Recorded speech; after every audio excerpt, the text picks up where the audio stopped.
Hello guys, and welcome back to this glorious video. Yes, I am back with some knowledge, limited knowledge, but knowledge nonetheless. Welcome to the video called The Forge of the Iron Banner. Yes, I've been digging my hands into some Iron Bannery goodness. A lot of you asked if I could do it, so yes, that's a complete lie. One person asked, so I did it for him anyway. So enough about that, let's actually get into this video itself. As we all know, Bungie has a rather sketchy approach to naming and lifting inspiration from various sources, but when they get it right, they tend to get it right. Here is another attempt at seeing what inspired the developers and from where they lifted the designs and lore. This time I'll be focusing specifically on the Iron Banner. So a little history on the Iron Banner. The Iron Banner came about after the Battle of Twilight Gap. The Battle of Twilight Gap was a huge offensive campaign led by the fallen house, the House of Devils. Lord Saladin led a brilliant defense of this little outpost, but was ultimately defeated by the House of Devils and their massive onslaught. In the confusion of a full retreat, Lord Shaxx, a student of Lord Saladin at the time, managed to consolidate the withdrawing Guardian forces and lead a stunning counter-offensive. It took the Fallen completely by surprise and effectively ousted them from this little outpost. Lord Shaxx's counterattack was so devastating it also broke the back of the Fallen's main forces and sent the House of Devils reeling into a full retreat themselves.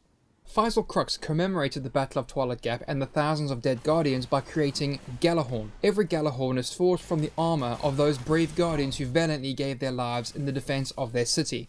The Iron Banner and Crucible challenges were created by Lord Saladin and Lord Shaxx respectively out of the need to train the remaining Guardian forces to a higher level of combat. The Battle of Twilight Gap plays a huge part in the cities and the towers lore. It is heavily littered with the references to ancient Germanic and Norse mythology.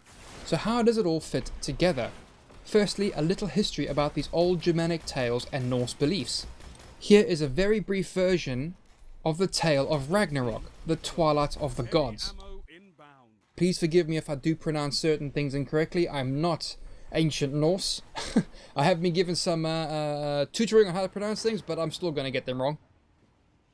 Odin, the All-Father, can see the future and the destruction of our world, but he is powerless to stop it. Odin knows the death of Baldur by Loki will signal the beginning of Ragnarok. A terrible winter will last for 3 years, and it is called Fimbulveer. The wolves Skoll and Hati, the sons of Fenrir, finally catch their prey as they have chased the sun and the moon across the skies for millennia. Skoll devours the sun, while Hati consumes the moon. This plunges the world into darkness and chaos, and even the stars are wiped from the sky. Mortals fall into anarchy, and mankind destroys itself. The world serpent, Jormungand, will rive free from the oceans, causing great floods and staining the earth and sky with poison. In Asgard, Heimdall sounds his mighty horn called Gjallarhorn, calling Odin to battle upon the plain of Vigrid. Fenrir, the son of Loki, freed from his magical bonds, seeks out Odin, and the two are embroiled in an epic struggle as the world burns around them. Odin finally loses to the mighty wolf Fenrir, and he is swallowed whole.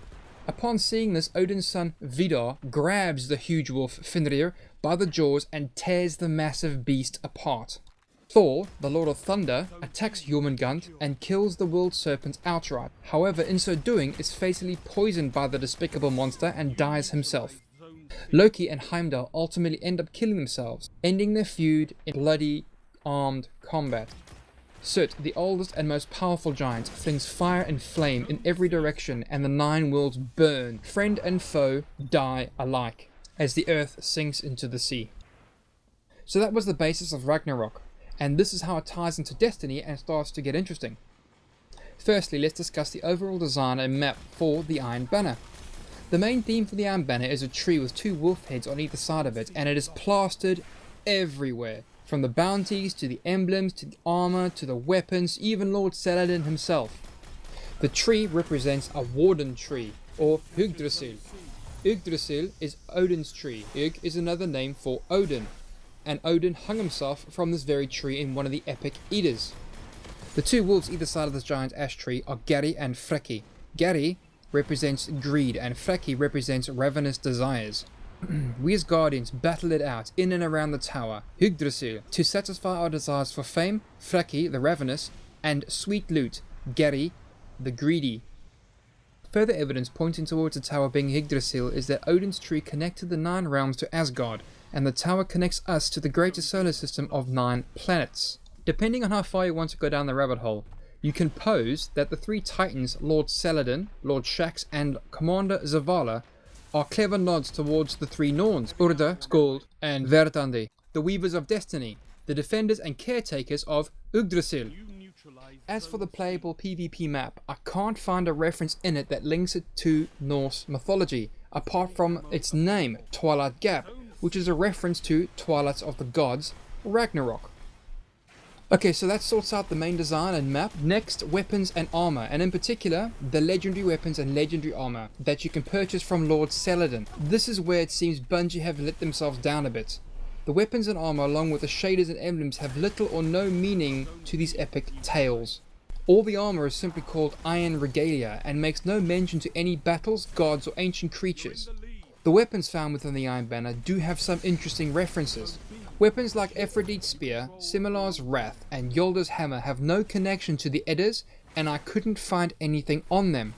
The other weapons, however, do have fairly obscure references. Felwinter's Lie could point towards the 3-year winter, Fimbulverta, or could simply be a cheeky poke at Game of Thrones. Prior's Fire. Now Prior was a Slavic god, the god of gods and the god of thunder. He was a Slavic version of a mix of Odin and Thor.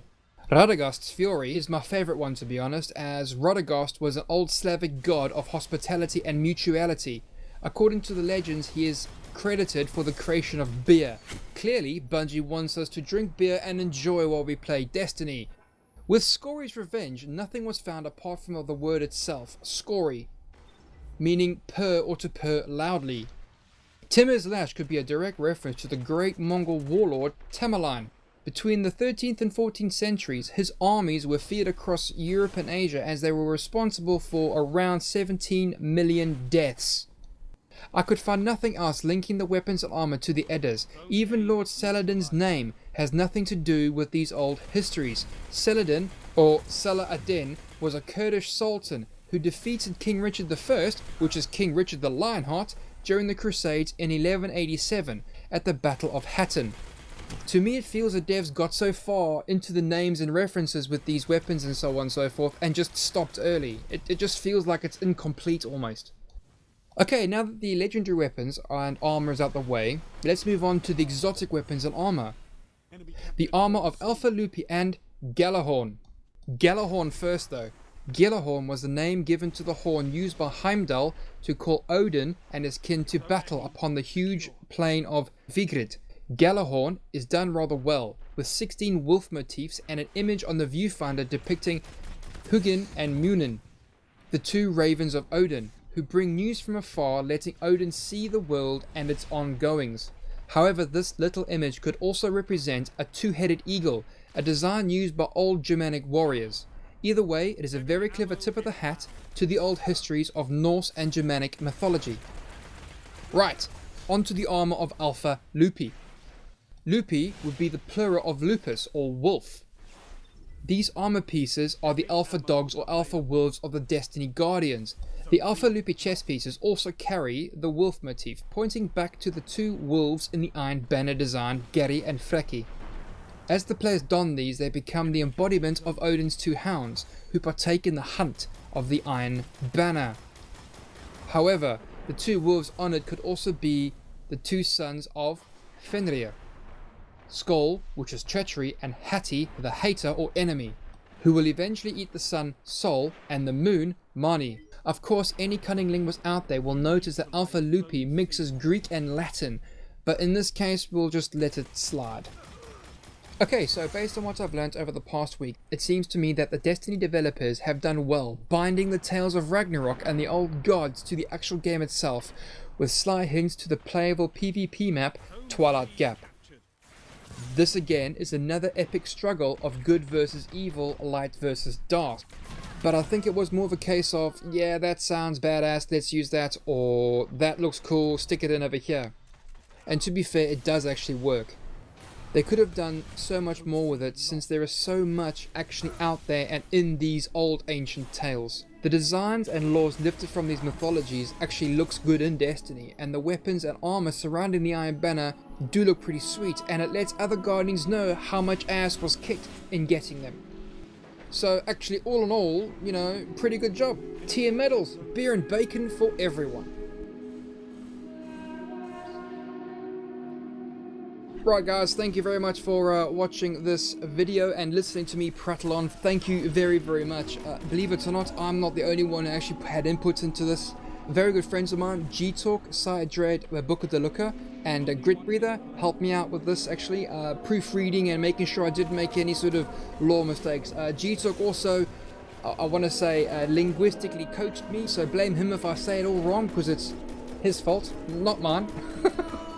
But yeah, that's basically it, and moving swiftly on to the sucky part of the video, where I've actually got to ask you guys to like, comment, and subscribe.